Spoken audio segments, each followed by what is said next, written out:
Hello everyone, welcome back to another tutorial. In today's video I'm going to be going over different types of loops and how you can utilize them in your game. This includes things like for loops, while loops, repeat loops, and I'm also going to get into using pairs later on too. Other than that, let's just get straight into it.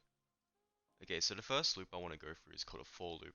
Now what a for loop does is it tells your script to do something multiple times or a certain amount of times. So to write run you simply write for, and then after that you write a variable you want to declare your loop to. So let's say I, for example, that's basically what everyone uses. After that, the first parameter of our loop is what number it should start on. So for tutorial's sake, we'll start off easy and get harder later on. So let's just use 1 for now. After that is the end value. Now the end value is basically how many loops do we have to do to get to that end value. So let's say we do 10, it's going to run this code that's within here 10 times. So if we put a print in here, so print I, and we click play, as you can see it'll count up from 1 to 10, because that's how many times we've done it. If we set this to something like 100, it's going to do it 100 times, as you see. Now you might be wondering why is it doing it instantly? It's because it's executing this code instantly. If we added a wait, for example, so task.wait, let's say 1 second and we change this back to 10, as you can see it will wait 1 second before iterating to the next number. Now, let's say you want to do some more complicated things like go up by decimal points instead of whole numbers. We can also do that. That's the third parameter it takes. So this is your increment value. Now, you can go all the way up to 1. So for example, if we do 0.5, it's going to start counting by 0.5 instead of a whole number like 1. And you see it goes 1, 1.5, 2, 2.5. And some other things you can do is you can go other directions as well. So for example, if we wanted to start at 10 and count down to 1, and then our increment could be -1 because we're going down, that will also work. So we'll start at 10 and we'll go all the way back to 1. So just a recap of the for loop here. This is your starting value, what number you want to start at. This is your end, basically our final, like our goal we want to get to, and then our increment, so what we count by. The next loop I want to explain is called a while loop. Now what a while loop does is it basically checks a condition at the top of the code every single iteration. And what a condition is in simpler terms is just an if statement really. So I'll show you an example of that now. Let's write while and then do, and we're going to keep this here in the middle empty for now because I want to do something else real quick. So let's create a number value and let's name this, let's say coins, and we set this coins to 100.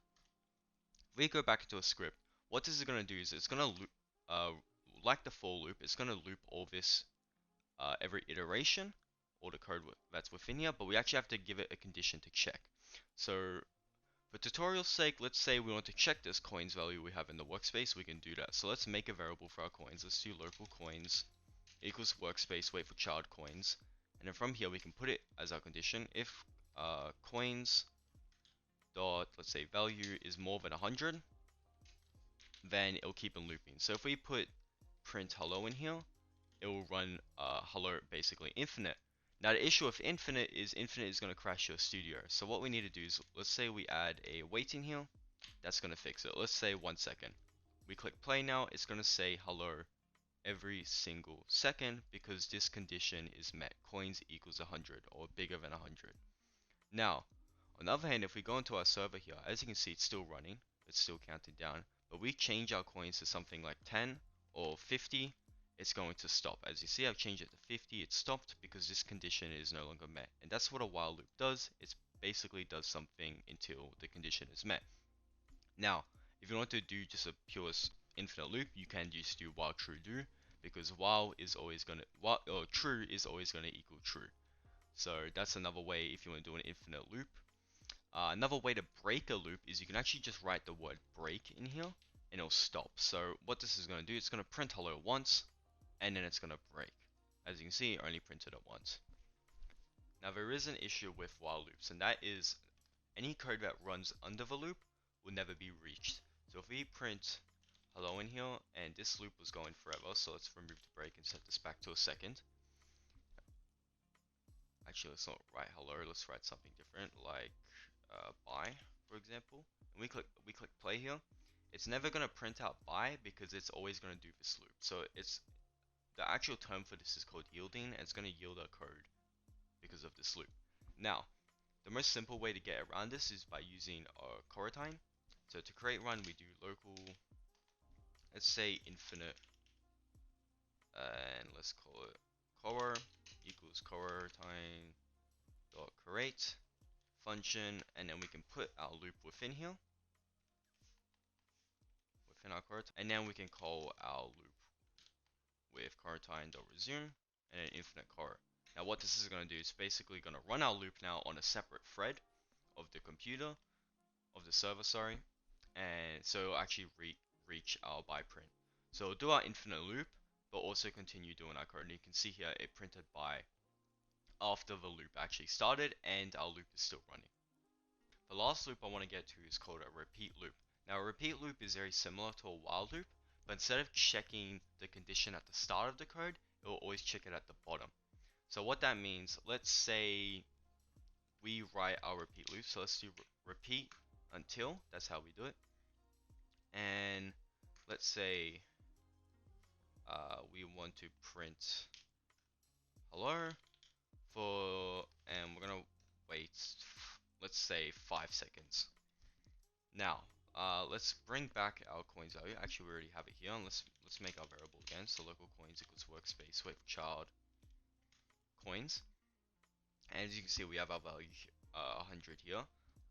We can actually check the condition at the bottom now. So if we write coins is bigger or equals to 100, we can do that like so. So now what it's going to do is it's going to keep imprinting hello every 5 seconds, as long as this condition at the bottom is met. Now, like I said at the start, the difference between the while loop and the repeat loop is it checks it at the end. So it's actually going to run this code uh, instantly, even if the condition isn't met. So let's say our coins is actually under 50. It's going to run this once at least because it's met. As you can see, it runs hello. If we wait 5 seconds, it's going to stop. Or it's never actually going to print anything because the condition is met at the bottom. So that's the difference between a while loop and a repeat loop. If you did want to check it at the start, you can do that, but you can basically get a free loop here at start if you're looking to do that. Another upside to doing things like this is, let's say something happens in the middle of your code, then you can actually check it at the end instead of having to wait for a full iteration to go through. And that's basically all the loops. Now if you stay around for this last part, I'm actually going to go through using pairs with get children, get descendants, which is a really easy way to loop through objects. And we're going to be doing that with for loop. So let's start that now. At the start, let's just use a table. So let's write our table, let's say weapons, for example.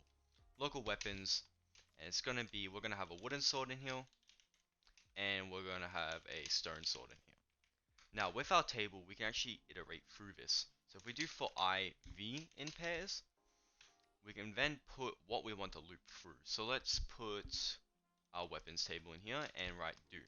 Now I'll break down what I and V means in a second. Let's just see what happens here. We're going to print out I and we're going to print out V. Now to make this easier to understand, I'm actually going to bring this down to multiple lines so we can see what it's doing, like so. And we click play here. As you can see, what it's done is it's printed 1 wooden sword and then 2 stone sword. And why it's doing this is, first of all, it's looping through our weapons table because that's what we're giving it. And then the I means its index and the V means its value. So I is gonna equals 1 to the first iteration because wooden sword is the first object, and then V is gonna be the object itself. So it's gonna say 1 wooden sword and then 2 stone sword. So it's pretty much an invisible index. So if we wrote 1 equals this and 2 equals this, like so, this is pretty much what it means, but it doesn't actually show this because it does this automatically in the background. The same can actually apply to dictionaries.